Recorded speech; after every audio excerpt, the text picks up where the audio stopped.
Everybody, welcome to this episode of Think Business. Looking forward to talking with Gabe Lullo. Gabe, I'm really looking forward to this conversation. You're the CEO of Alio, and your company makes Think Community. We talk a lot about sales on this podcast. We talk a lot about follow up. We talk a lot about prospecting. We talk a lot about the importance of doing the leading activities that you need to do to grow your business and get unstuck. Um, Gabe's company makes 11 million cold calls a year. Let's start there and let's work backwards, right? And so, congrats. I think that's great. Information on your company can be found at alio.io. Okay, so let's talk about a couple things, Gabe. Okay. A lot of times when if you're talking salespeople, sales departments, if you're talking, once the pipeline starts to get full, once you have a lot of consumers, once you have mind share, once you have market share, sometimes sales and marketing begins to slow down. People think that all of a sudden, they're riding the momentum. And I think maybe that was an older school. I think today a lot of companies know that you got to be relevant every single day. But let's just talk about the slowdown period after you ramp up and things are going really well, and why you need to always continue the prospecting, continue the cold calling. It's the most important part of the funnel. There's a lot of other important parts, but that's when I think that sometimes in the boardroom gets overlooked and needs to kind of be refreshed. Your thoughts on that? Yeah, I mean, HubSpot just finished their conference last week, and it's called Inbound, right? And it's inbound for a reason, right? It's a marketing hub to focus on leads coming inbound into you. And when that, to your point, demand starts to dry up, you need to stop just relying on inbound. You need to go hunting, in which we call outbound, right? So there has to be an outbound channel. And my approach is there always has to be an outbound channel, no matter what is going on, good, bad, or ugly, when it comes to your momentum. But it's also not the only channel. It's not a silver bullet either. So the question has to be, are we prospecting for our full cycle sales reps? Are they the ones doing that outbound? Is there a specific team doing it exclusively, like an SDR team, for instance? And what's the balance there? But our opinion is always be going after business, always going and actually be hunting, and doing that outbound is so important, no matter if you're riding momentum or not. Right. I wrote a book many years ago called The Think Big Movement, and it's about someone in business who's stuck and how they get unstuck, and they meet all these people along the way that helps them get unstuck. And one of the things I talk about in the book is ABR, always be recruiting and always be prospecting, right? Those are two really, really important things. So let's talk about, not a silver bullet, but it's one thing that you got to be doing. I'm a big believer that in business, you want to ideally be in 5 places at the same time. So can you be on the phone and at a meeting at the same time? In your world, you can, right? Because someone can actually be calling and you can be doing something else. And so just talk a little bit. I just want to dive into this a little bit more, right? Okay. So, because I think a lot of companies fall into the trap where they spend a lot of money on marketing, which I think is important. I'm a big fan of marketing. They get the inbound calls, right? So I want to talk a little inbound, outbound. But then the people that are actually taking the calls are untrained and don't know how to communicate, and maybe cannot convert to the level that they're expecting because they're untrained. Right. And so you have inbound people taking calls untrained, and then you have outbound, in many cases, your company is different, that are untrained. So I want to talk a little bit about, the training of each of these groups. Sure. Well, I mean, first impressions are everything, right? And these are literally the faces of your company. These are the people who are talking to your prospect, and it's literally the first impression. Think about, when I met my wife, how bad the first date would have been, right? And it probably wouldn't have been my wife. So it's about that first date, right? It's about that first impression. It's about that first call, and you need to be impressive. So if you have people who are novices and untrained people having those conversations, it's a direct reflection on the brand and the company. Now, I don't want, multi-six-figure, enterprise sales executives either doing the first call, because they should be closing deals, negotiating, and doing, like you said, the call and the demo. So there has to be not an entry level, but a junior account executive. We call them sales development reps, or SDRs, who can be leveled up, who can be trained, and who, what we like to say is the trailer to the movie, right? They're the trailer. They're excited. They know the information. They get people educated, but only enough to get them to the next step in the sales process. So they're that go-between between marketing and sales, and it's truly sales development. And they have to be educated. They have to be trained. They have to be knowledgeable, and they need to be articulate to give you that first impression.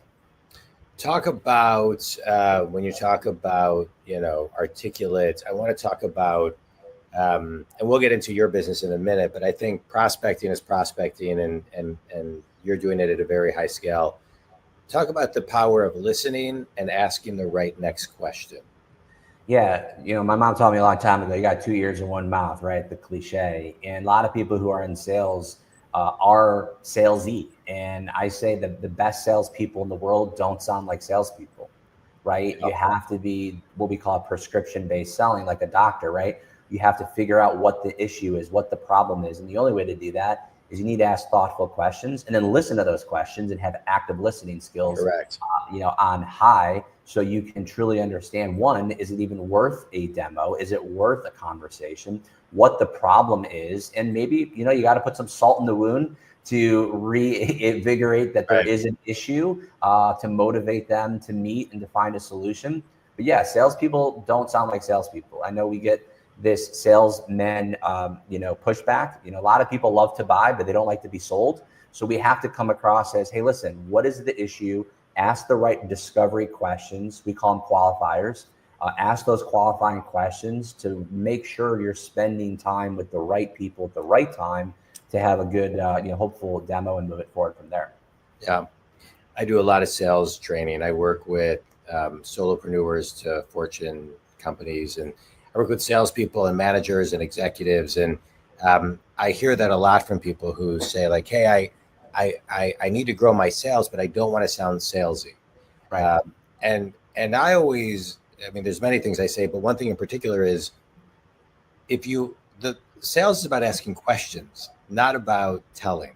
And the person who asks the question typically controls the conversation. And so I think what you're talking about as far as active listening is so important, and and simple questions. They don't need to be difficult questions. I was just on a group sales call that I was leading, and one of the people was saying that they were recently buying a car, and so they put their email into something and phone number into something online, and they just got a crazy amount of emails and calls. And the person that they ended up going with was the person who just had this, hey, how are you? What are you looking for? What can I help you with? Just simple questions to get them in the right spot. All right, so let's talk about you. 11 million cold calls. That's a lot of dials. Tell the Think community a little bit about who your ideal clients are, and who these cold callers are calling. Yeah, so we only specialize in business-to-business companies. We are industry agnostic when it comes to the specific type of vertical we can go into. Case in point, Zoom Info does business with us. Microsoft does business with us. Peloton does business with us. Obviously, great enterprises, but I will say that's only about 40% of our business. 60% of our business are, to your point, those solo entrepreneurs, their startups, those SMB companies who maybe don't have the wherewithal, the capital, or the expertise to build out a prospecting function, but need it more than ever, right? And so they actually come to us and buy that function from us. And what's unique about us is that we actually allow for that to be transferred into their ecosystem, if ever. So they can hire our team, bring in our tools and systems, and actually buy out our entire program into their company internally. So that's how we do it. To your point, we do over 11 million calls, yes, and we do that across 150 physical humans who live on our sales floor, who are working for us full time, but they're 100% branded to the client. So when a call goes out, or an email goes out, or a LinkedIn note goes out, it is on behalf of that client's brand, so they have no idea it's us actually initiating that call. fast forward, we're recording this in 2025. Sir. Fast forward 2028, 2030, you take your pick. How many of those 150, or will you have more? And what will the split be of real human beings and AI that sound like human beings? Yeah, it's interesting. So we actually do more with less than we were 3 years ago and even 10 years ago. So technology has allowed us to accomplish what we want to accomplish. We can actually make more phone calls with predictive AI based dialing than we can today than we were 5 years ago, 10 years ago. 10 years ago, a rep can make 50 to 75 calls a day, and that would be a full day's work. Yeah. Now with our technology powered by AI, our reps can make $200-300 a day in the same amount of time, and it's actually much easier to do. So AI has definitely evolved, our messaging, our email cadences, our dialing opportunities, and it's giving us a lot of intent, but also it's giving us training. I'm not seeing AI replace SDRs. I'm seeing AI completely elevate the SDR role. Our SDRs are making more money than ever before. They're trained, to your point, than ever before.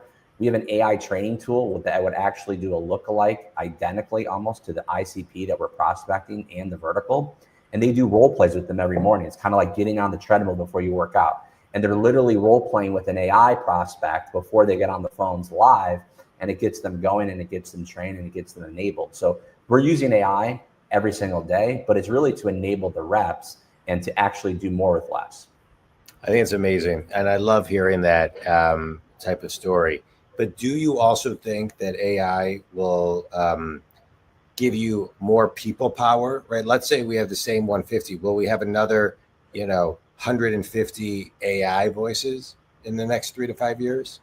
Well, AI is finicky because right now there's a lot of regulation in it being able to physically call people on a phone from a business to business perspective without an opt-in to happen. So if the laws change to allow that to happen straight cold, that would be interesting to see. But for the ones that are opted in or for more customer service type of approaches, or we're calling back existing customers to upsell them, I can absolutely see AI really doing some massive damage in those markets in a positive way for the buyer. And that's where we are excited about it for sure.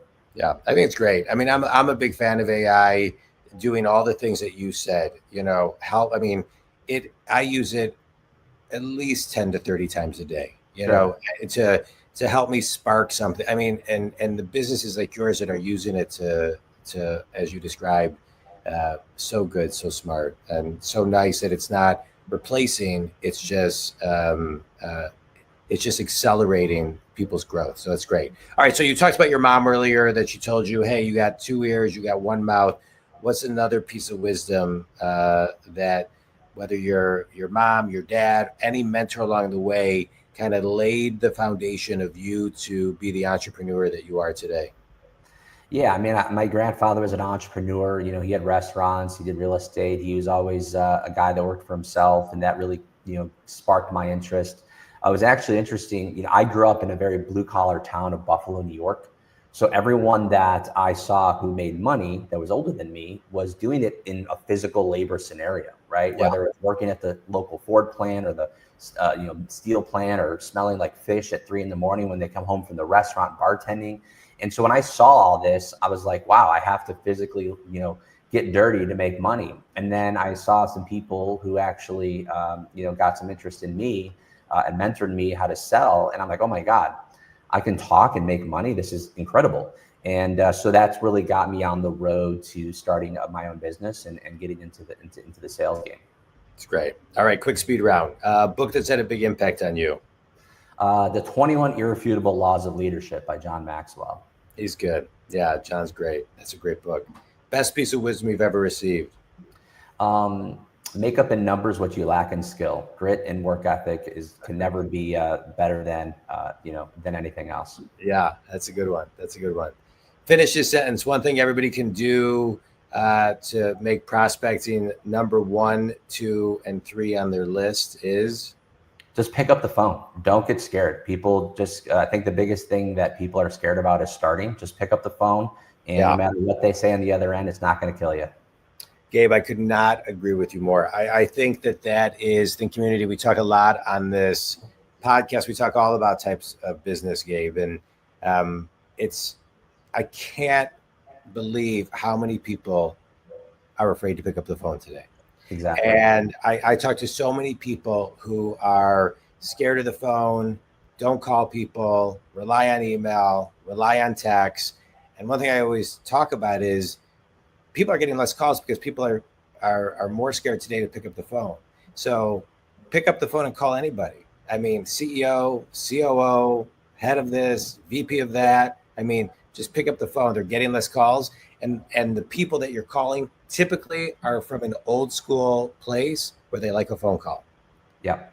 So I couldn't agree with you more. I'm going to end it on that because I think that's really great sage advice. Pick up the phone, period, the end. Gabe, tell everybody where they can connect with you and learn more about you.